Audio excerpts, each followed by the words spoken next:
instant reaction as Everton have lost 2-0 away at Manchester City. I think before this weekend, Les, and Josh has joined as well from the States. What time is it for you, Josh, over there now? 12:23. That's not too bad, mate, is it? That's all right. That's all right for you. Yeah. 10 a.m. kickoff. Oh, that's fine for you. You've got the rest of the day to worry about it and cry about it. Cry about it, yeah. So, 2-0 win for Manchester City. Some might say that was expected. Others would say that Everton probably should have put a better effort of themselves into this game. Personal thought first, and I'll come to you first, Josh, on this. I thought Everton were fine for the hour before they conceded that goal. First half, I thought they were quite comfortable, really. You never really seen anything that was needed a world-class save from Jordan Pickford to keep us in the game. Possession, we were good on the ball. We were as deep as you would expect.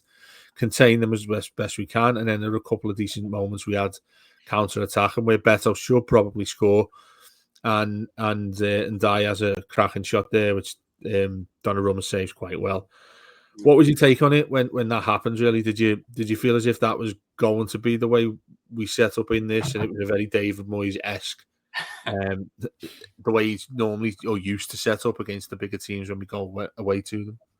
Yeah, I think to expect Moyes to make any changes to his formula going into this game, City away, is probably not realistic. I mean, are we going to see 4 center backs? Are we going to see 3 at the back? Are we going to see 4-3-3? No. Are we going to see Garner at right back? No.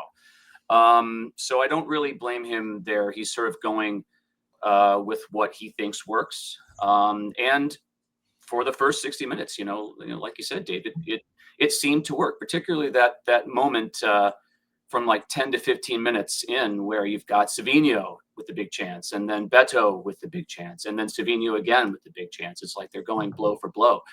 And then eventually Haaland does what Haaland does. Erling Haaland does Erling Haaland things. And in the space of 5 minutes, it's a very different feeling, from hopeful for 60 minutes to what are we doing for the last 30. So It felt that way to me, Les. I thought it's a type of game that was a bit of a throwback to how we used to go to Manchester City, where we had one, just been writing it down, 29% possession in the match. I mean, he had 1 shot on target and 2 off target. I don't think that's fair on the way we were up to the point where it did feel quite comfortable, but felt like we could sort of put our foot on the gas a little bit more and try and press them. I thought the press was fine.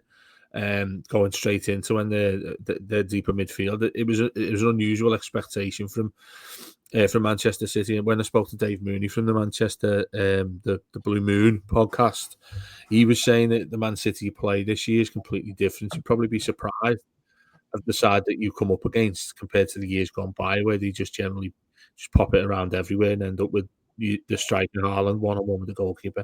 It's a different side now that you watch, but nonetheless, it makes them as potent as they've always been, really. That first half, though, do you look at that with many regrets, thinking that we probably should have taken the lead with the chance that Beto should probably put away? And the reason I've got with that, people are saying it was unlucky that he didn't reach it, but surely if you're a natural striker, you're expecting that to get fizzed across to you. You're expecting that and you to be like Johnny on the spot and to knock it in from a couple of yards. Yeah, I mean, this is the difference, isn't it? Haaland, I think he had 2 touches in the first 15 minutes of the second half. Scored 2 goals and 14 touches. Yeah, and that's the difference, isn't it? He's in the right place at the right time, and he knows what to do when he gets in those positions. Like you say, if Beto was on his toes for that one that gets fizzed across the box, like he should have been, should be expecting that. Should be just slotting that in easy. And there's the other one as well where he got played through, and he got flagged offside, but he definitely wasn't offside. But he just like sort of screwed it wide. It's like, it's a cliche, but at these games you can't waste those chances. You need to score one, if not both, to have any chance of winning the game. I think the disappointment for me, like you say, I don't think Moyes did anything particularly wrong today with the setup, but it was just, we've seen that game so many times where we have a good 60 minutes, they score, they go on to win 2-3 goals clear. I thought it might finish 3-1. I thought at half time that actually, I think because we've been so good, a message we made and said, yeah, this is going to finish 3-1 to City, because it had that feeling, didn't it? We'd missed 2 good chances. They'd had a couple, we kept them out, but they always had that gear to go up, which I don't even know if they did go up a gear. It's just like Haaland really clicked into gear himself, scored those 2 goals, and you know, I think that's his 11th Premier League goal of the season, which is just like an incredible start to the season. So we shouldn't feel too down about that. I know it's hard to take, because ultimately it's a 2-0 defeat in a game that we played well in for at least 60 minutes of it. But you know, they are a different beast, like you say, Dave, this season. They are a different team. It's like they're finally playing solely to Haaland's strength. It's like they're finally prepared to put everything through him instead of knocking it around the team. You seem a lot more direct.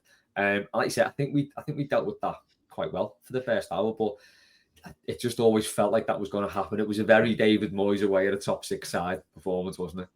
Yeah, it was. I was going to say that, Josh. There was inevitability at certain points in that game. It's that I always get the feeling when we miss a golden chance, you think that's it. You think there's inevitability that they're going to go the other end, they're going to score, and we'll spend the rest of the game and after it, like we are right now, regretting when somebody's missed that opportunity. Scored a goal, it's a completely different game. We defended quite well, and I'd expect us to make a good fight of it in terms to get the win or at least the draw from that game. I mean, let's face it, we lost the game here and relatively comfortably, City will say. And the goals they scored there with Haaland, I think, could have been prevented relatively comfortably. Me and Les, before you came on, before we started recording this, we were talking about the goal he scores there, that header from about 6 yards out. I mean, there was nobody challenging him. No player, let alone Erling Haaland, who you should be the first person you look at when he's 6'10" or whatever it is. When a ball gets fizzed in for him, the first thing that should be in his way is your best centre-back or one of your centre-backs there. There was nobody near him. And the point I made to Les there was when they broke in down the left-hand side and O'Reilly puts that cross, there is nobody near him. And what it seemed to me was Tarkowski should probably chase him and come out. And then you've got Michael Keane there to deal with Haaland. And I was saying to Les, he sort of runs in a straight line towards the edge of our 18-yard box, where then he's got the freedom of the pitch to do what he likes. I actually was expecting him to cut inside and run towards goal. He had that much space, but decided to toss it in. And you got Haaland there, and it was. I mean, I've been a massive fan of Michael Keane so far this season. I don't think he'd set a foot wrong, or maybe 1 foot wrong. Best centre back by a mile. But that was one where I've looked at and thought, you know what, this is at you. A lot as well as Tarkowski. I mean, he's been miles better than Tarkowski, in my opinion. But to concede that was such a disappointment, given how disciplined we've been to that point. Oh, yeah. I mean, things just really fell apart on that break. I mean, how many times have we seen this season where it's either any of the 4 members of the back line really make a pretty big mistake? They're not in the position where they should be.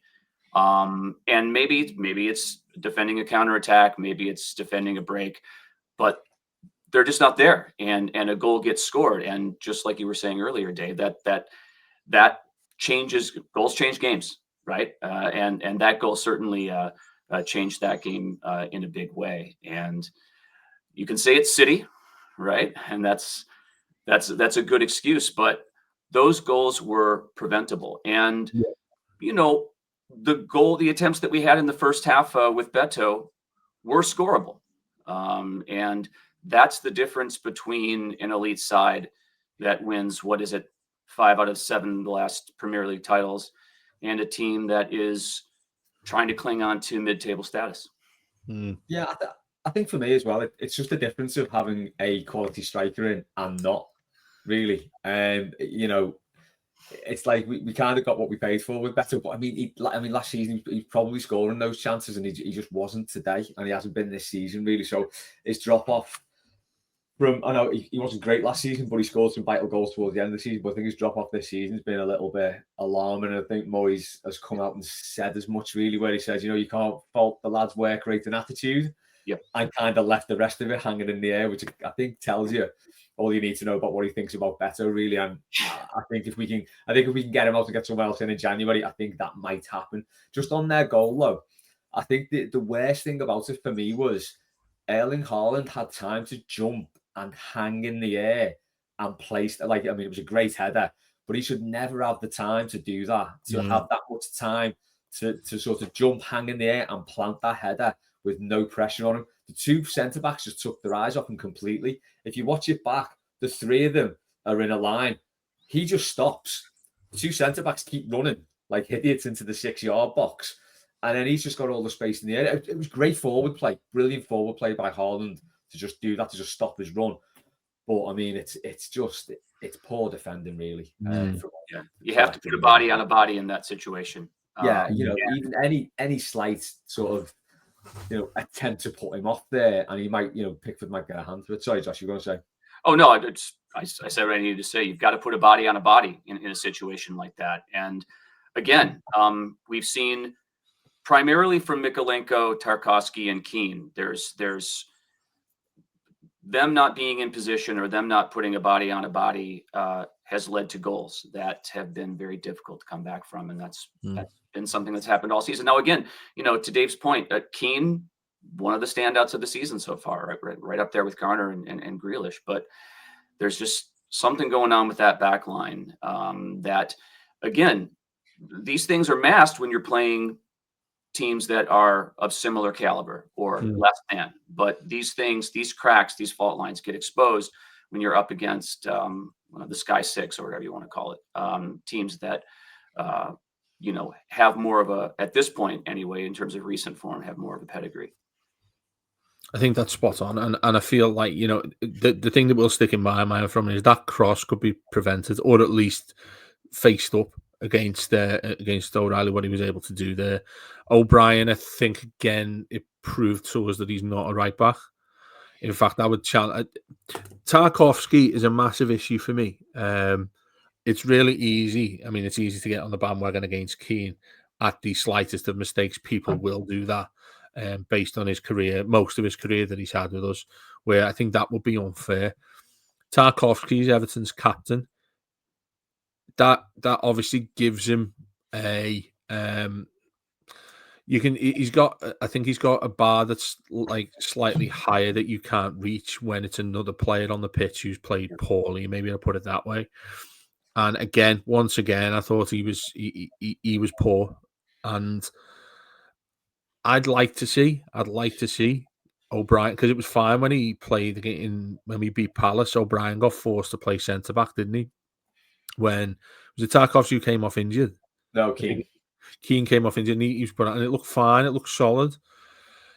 What I'd like to see now, I mean, eventually, I know Branthwaite's back in training. We might well see him against Spurs next week, and he's going to be first choice amongst it, and rightly so. I'd be staggered if, well, he might well have him on the bench because he's like that, Moyes, isn't he? Even if he was fully fit, he'd still keep him on the bench just the way he is. I just played 3 weeks time. But yeah, that's right. Yeah, it's Sunderland on a Monday night when he gets his game. What I'd like to see, and look, it's in hindsight, but I'd like to see O'Brien there at centre back. I would drop Tarkowski, and again, I think I'll get a lot of stick for saying that, but he's undoubtedly been the worst of the two centre backs there. And I put O'Brien in until Branthwaite's fit, if and when, and then you put Garner at right back, because I have a lot of sympathy with James Garner because he's been brilliant so far this season, but he's been brilliant in 3 different positions, as a left back, as a right back, and as a central midfielder, which is the role that he wants to take up. Yeah. But he's the kind of player that is right under, right inside what David Moyes wants to see from a player, and that's versatility. He's always counted on that when he's been Everton manager, and in James Garner, he's got that. So I prefer to see him at right back because I think he's much more disciplined. O'Brien, you see, run forward and. Look, maybe it's a knee-jerk reaction, but the last couple of games, it's just like the right-back thing's probably run its course for him. Yeah. So I'd like to have seen Garner there because I don't think he'd have been further up the pitch and done by some of the lad behind him who give him 20 yards of space to cross the ball in there. So, yeah, I mean, there are issues there, I think, at centre-back. Go on, Les. Yeah, no, I agree on the the O'Brien thing at right back. Now, I thought today when I think maybe mentioned this on Monday, we were saying just before we came on, I thought Doku would rinse O'Brien all day today because Doku is the one type of player that O'Brien really hates playing against. A small, fast footballer. He doesn't like that. And as you say, he's not been at his best this season at right back. I think, like we mentioned before, it's a different dynamic for him now. He wants to play centre back. He's forced his way into the team, but he doesn't want to stay at right back. I think what we did well today was Ndai dropped deep a lot of the time and did a lot of the defensive work on Doku. The only problem with that was it meant Ndai was deep and doing the defensive work on Doku when he shouldn't be doing that. He's good at it. I thought he was brilliant today, Ndai, for most of the game. Certainly for the 60 minutes we were sort of in the game. But that was sort of that was taking away a lot of what he brings to the team. Because he should never be playing that deep. He should be doing that. Like when he did that little dribble around 4 players, he should be doing that on the edge of their box, not ours. So I think while Moyes played Doku well in doubling up on him effectively, it kind of negated what we could do going forward. And that does sound very David Moyes at a top 6 club, doesn't it? It's very like sit in, keep what we've got, try and beat them in the last 20. But invariably it happens that we sit in for 60 minutes and they beat us in the last 30. So... And that was the frustration for me. And that's where I think this O'Brien thing at right back now, it's kind of, like you say, Dave, it's run its course. I think James Garner will be a much better option there until maybe we get a right back in January. But I honestly think now we could be definitely looking at a striker in January, which is unfortunate. But yeah, it's sort of, I feel like he took 2 players. He took Ndai out of position there going forward. So it was just a very, very defensive display in that regard, which was disappointing. I also thought he kind of couldn't wait to get Alcaraz off the pitch as well, so that's doing me head in as well because it's like I was wondering what order to go in here, but I'll hand it to you first, Josh. The main positive of that game there was Ndai, and I thought he was a step above probably every player on the pitch. Oh yeah, aside from Haaland, and I often when I see players like this, I think. Firstly, this is really, really, really negative. I start thinking, how much can we get for him? Because he's not. Wondering. Yeah. He's a Champions League quality player, and he made a mockery out of so many of those on the pitch. There, you mentioned him going back into a defensive position. There are a couple of points where he just rips it round a couple of them and jogs away with the ball. And where I have the sympathy with him there, just is that there's very few players that we have that are able to link up with him well. Where he can play, and you've seen him on each side today at various times.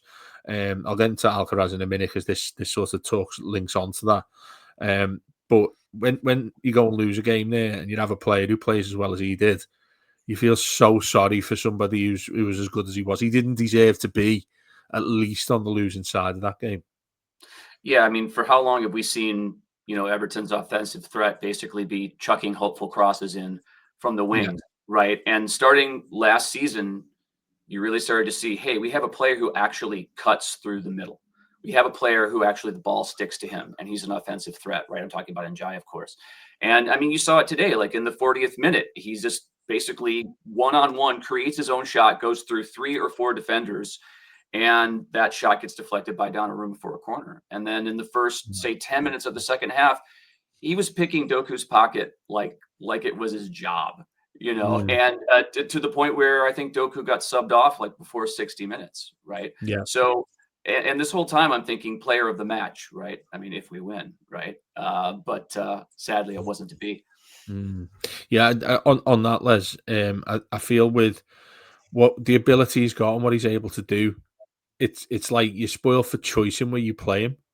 And I feel in this game, and I'll go on to Alcaraz now. He was anonymous to me, Alcaraz there, partly how good they were in general, but the ball wasn't played to him enough anyway. He's certainly not a winger where essentially, I mean, it was so lopsided, wasn't it? Because of as good as Ndai was, you never had that opposite side who's able to do that sort of thing there. I think it's obvious, isn't it? Alcaraz is a centre attacking midfield player. I was thinking you could make a couple of shifts out there. You could put Dewsbury home, maybe give that a go. You can put Dibbling there as well. I mean, it's seen plenty of criticism already towards Moyes that it's not fair that you don't give him an option when you're already playing somebody out of position. Why haven't you put who's probably like for like, and you can put him there where Grealish is missing? And with Ndiaye there, it's like you're crying out for somebody you can play a 1-2 with, rather than having to do it himself. And the thing that gets me, I've mentioned it a couple of times this season, is how strong he is. If you notice how many players end up piling towards him, and he's almost too strong for his own good, because he'd be given a free kick, but he stays on the ball and just moves away from it. And I'm almost like, just go down, mate. Just give us a free kick so we can move out, particularly in a side that's going to be all over you for most of the game. But I did want to ask about that Alcaraz thing where you said, like, well, he was barely in the game. It's hard to criticize when he's not getting it as much in a match where it passes you by. You can see that with players, maybe it's too critical to say he wasn't good enough, but he will get that level of criticism, no doubt. Yeah, and it's just frustrating. It feels like he was played today because Moyes didn't really have a choice, purely because he played that well last week. But he's a central player. He is a central player. He's not a winger, so to stick him up wide, putting Ndiaye on the left to replace Grealish is fine, because I do think the left is Ndiaye's best position as well. He's just kind of unlucky this season. We've got Grealish there, so he's got to play out on the right, where he's excellent, but I don't think he's as good as he is on the left. But yeah, to stick Alcaraz, it's really frustrating me, because I do think he's one of our most dynamic players. He's always looking to get on the front foot and get the ball forward. He's aggressive when he's not got the ball. He's aggressive when he has got the ball. But he's just not played enough, and not played enough in the right position. I do think Dewsbury Hall can play deeper. Definitely. I do think, and I've said this before, we need to start weaning ourselves off Idrissa Gana Gueye. That transition needs to happen at some point this season. We can't just keep playing him and then drop someone else back in there. We may as well start a bit of a transition, even if it's halfway through a game or with 30 minutes left or something. Just make that sort of transition, bring them off, put someone else there, get them used to that central midfielder. I thought Merlin Roll looked all right when he came on again. I was just going to say to you then, Les, that's probably the answer, isn't it? You put him in there next to James Garner if you have that option. Yeah, so now he's played 20 minutes. Hopefully he's not out for another 5 games like last time. Hopefully we'll get a run of games out of him this time. I didn't even know who he was, when he stood on the bench. Who's this fellow putting on there? It didn't look like, because he's got a skinhead now. I was thinking, who's this fella coming onto the pitch here? Until he announced his name. The fella who moves to Liverpool and gets his Ketwig cut off. Mad. Absolutely crazy. Yeah, shouldn't it be the opposite? I know. You move to Liverpool and you grow your hair out, right? Apparently out of fashion these days, mate. I mean, I certainly don't know what's going on. I've copied them. I want to go back to to justice. The sort of threat we have here now, it's quite clearly an obvious issue. Where what's the alternative to Beto? Well, it's the other guy we've gone and spent the same amount of money for, who to me seems to be the same or have the same attributes, in inverted commas, about what he's able to put to this side. I do think there's more to his game. I think it's been difficult for us to bring him into games.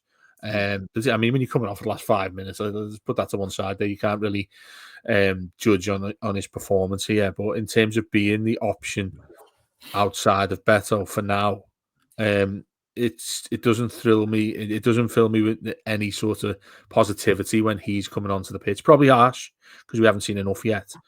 But I think that is a dominoes effect to thinking, well, who else? What else can we possibly do? It's where I think that Moyes needs to be a little bit more savvy about this. But when he comes on, that's the option. I just think it's so predictable what Everton are going to do.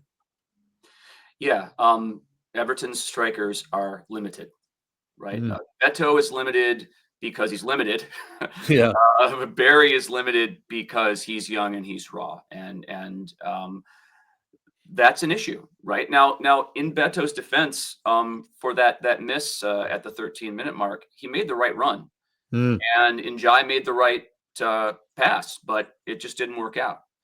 And when Beto, I think around 30 minutes, when he had it, it was one-on-one with Donnarumma. Donnarumma played his angles well, right?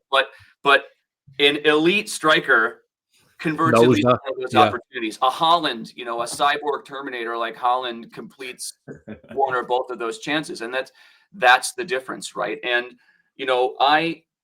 as I was saying before we started recording, Moyes I mean, I think he's kind of loath to experiment anyway, but he's certainly not going to experiment at City away, right? Yeah.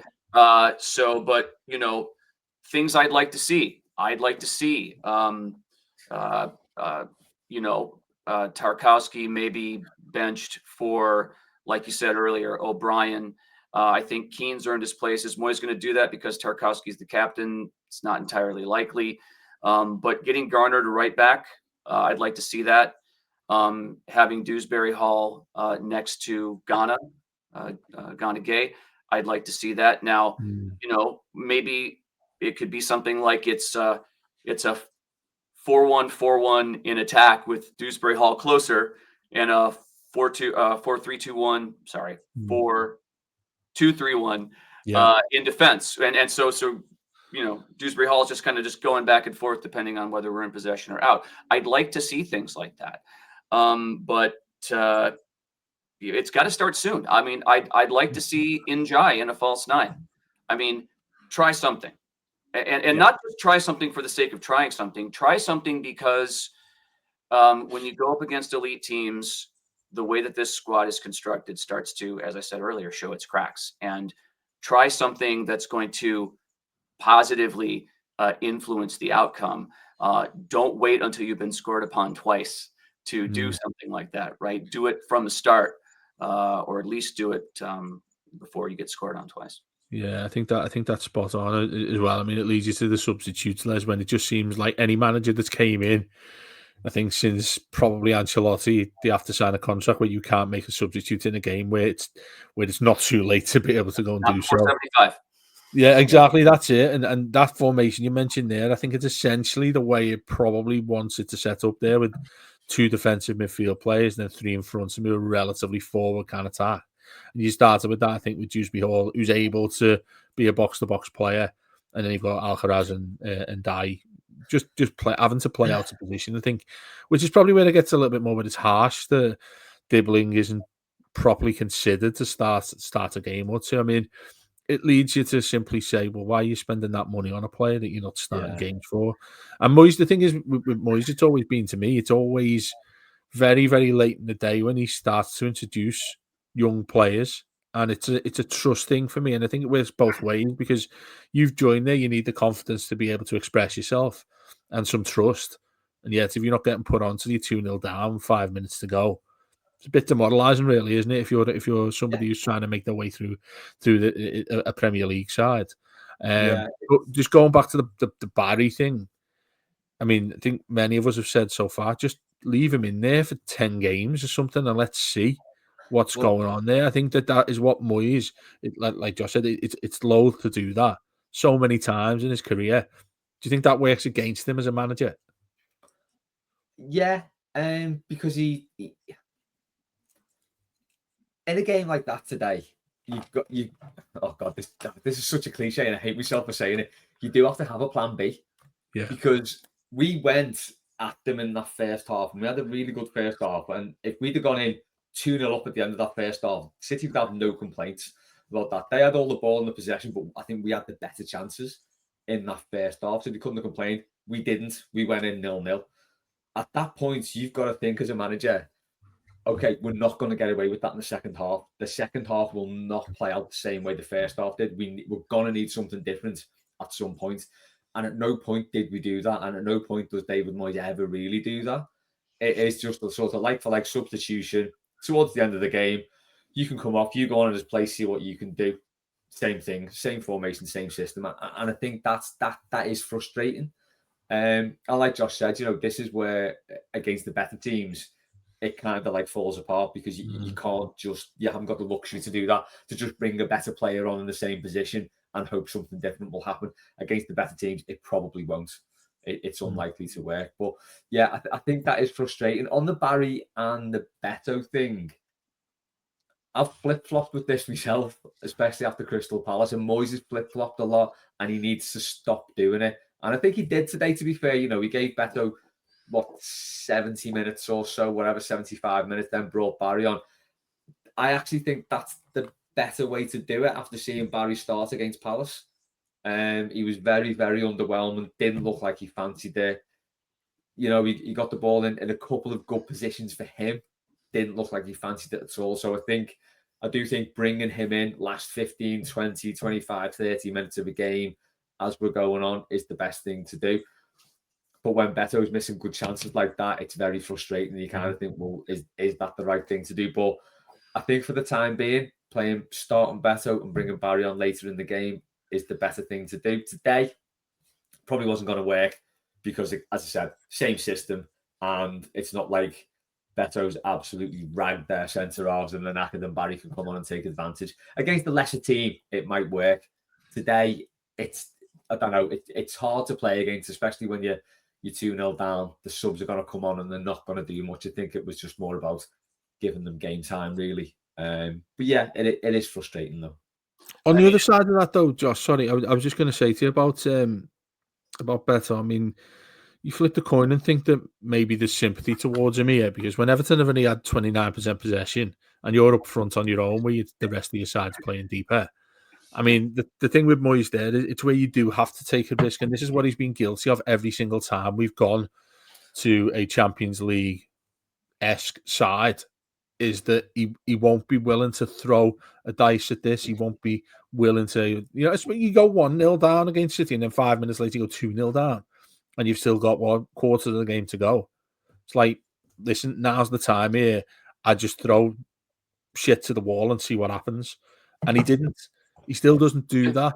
And I think he looks at these games, and I think that, look, we're hitting him quite hard here, but I do think it's something that he's been guilty of through most of his managerial career, is sticking to things what he started with to hope that Everton don't concede.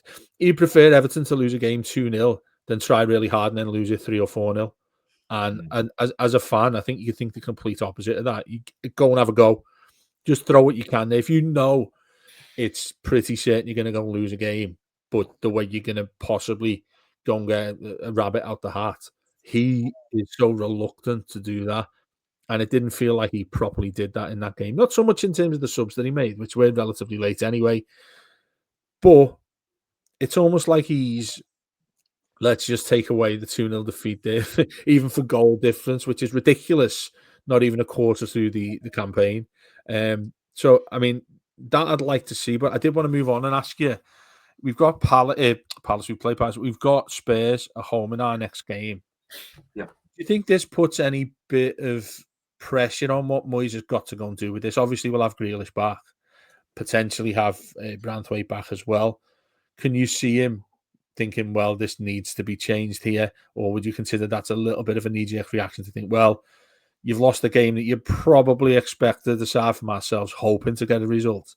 You've lost what it's not going to be a surprise that we've lost that game, let's say, in that sort of fashion. You've got I keep saying Palace, you've got Spurs, who are a side that are battling for the top 4 place this season. I think they made a fantastic decision getting Thomas Frank in, and they look like they've hit the ground running. This is going to be a big game for us to get back on track, because the thing that really disappoints me is how well and how positive we started the season. You don't go and get a win against Tottenham and you got to go away to Sunderland on a Monday night. That'll be difficult because they're absolutely flying. Mm-hmm. You look at this and start thinking, have we gone from being a potential European contender / decent mid-table side to 14th, 15th, and we're just generally walking out a season and sort of sleepwalking it? We're in the middle of a tough run of games, right?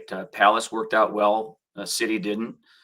Spurs is obviously a contender or for Champions League anyway. And Sunderland away, Jordan Pickford homecoming, who knows, right? Yeah. So I think changes need to be made. Having said that, Moyes has forgotten more football than I'll ever know, right? And I think that the chance that he sticks with his formula is I think high. But if it's my opinion, if for whatever it counts for, you have to change things. And I think you do that in one of two ways. You either leverage the juice that the Alcaraz in the 10 and Beto as the striker, you leverage that somehow because there's juice there. There's something there.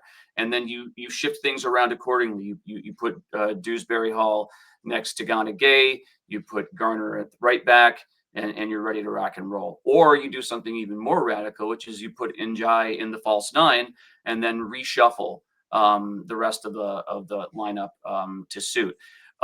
If you're going to change things, I think you do it through one of those two routes. Do I think Moyes is going to do it? I doubt it. Do I think he should? Yeah. Yeah. That is a great shout with Beto and and Alcaraz, because there's definitely, like you say, there's juice there. There's a thing there between them, and they play better together in that sort of 10 and 9 position. So, but yeah, like you say, it's not going to happen, is it? It should. Because you know it's not going to happen. Just on Sunderland today, by the way, has anyone seen the second goal? I think it was. No. The goal. It's a stunner. It's an absolute beauty of an own goal. So it feels like just on those other results before we finish now. I mean, I can't wait to watch it later. There's an absolute stunner between Palace and Bournemouth. Bournemouth are top of the league up until the last minute.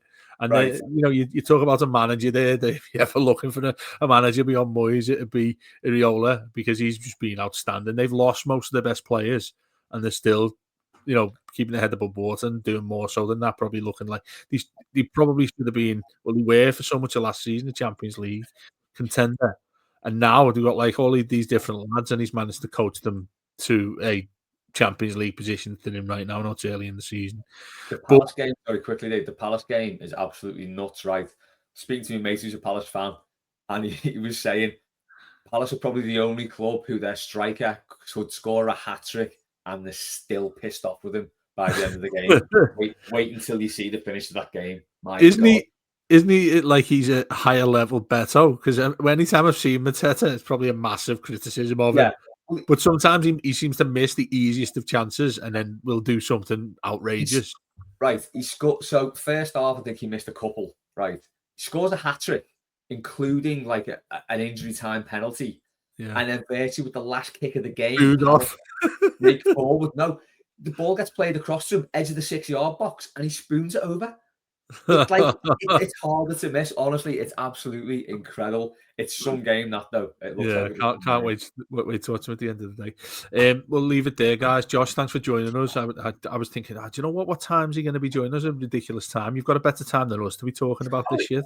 Oh yeah, I'm only 5 hours ahead of you guys, so we're behind. Yeah, it's all good there, mate. Thanks so much for coming on as usual. It's a brilliant take on the game. Les, we're back on Monday with Blue Monday. And it is Blue Monday as well. It is. Well, yeah, unfortunately it is Blue Monday, but looking ahead to what goes on against Spurs there, and hopefully we can get that momentum and get back on track for what hopefully we can start competing for European places. 2-0 defeat to Manchester City. Are we shocked? Probably not. Should we have got something? Maybe. But a couple of positives there, and I think Ilman and Dice should be holding his head up high above anybody else as they go back down the M62. We'll leave it there for now, and we'll speak to you throughout the week.